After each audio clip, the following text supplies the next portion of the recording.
Last వీడియోకి మంచి response వచ్చింది, థ్యాంక్ యూ. నేనైతే ఇప్పుడు కుడుములు చేస్తున్నా అండి. సాటర్డే ఫెస్టివల్ కదా, అందుకు ఫస్ట్ది కాబట్టి బాగా చేశాను. కుడుములు చేస్తున్నా అనమాట.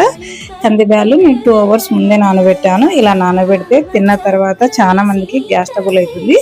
గ్యాస్ ట్రబుల్ కానీ కడుపులో ఉబ్బరం కానీ అలా వండుకోకుండా ఉండాలంటే కందిబ్యాలు కానీ శనగబ్యాలు కానీ ఏమన్నా కానీ 2 hours ముందు నానబెట్టుకోవాలంట. ఇప్పుడైతే నేను ఉడకబెట్టేశాను కందిబ్యాలు, కొన్ని వాటర్ ఎక్కువ వేసుకొని ఉడకబెట్టాను. ఇప్పుడు గోధుమ పిండి తీసుకున్నా అండి, మల్టీగ్రెయిన్ అనమాట, చపాతీ పిండి. తర్వాత కొంచెం సాల్ట్ వేసి కొంచెం నూనె వేసి బాగా మెత్తగా విసిరేసాను అనమాట.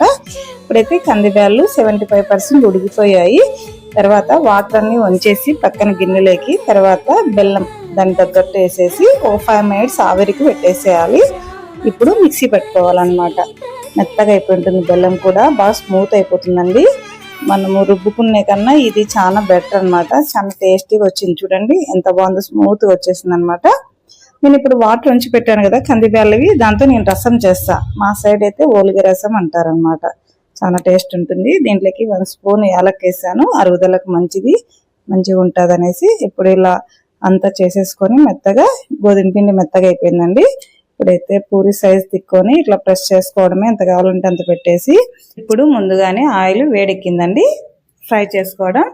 నేనైతే కందిబ్యాలు ఉడకబెట్టిన వాటర్తో రసం చేస్తాను, చాలా టేస్టీగా ఉంటుంది. ఎంతమందికి తెలుసో కమెంట్ చేయండి. నచ్చితే లైక్ చేసి సబ్స్క్రైబ్ చేయండి. Thank you.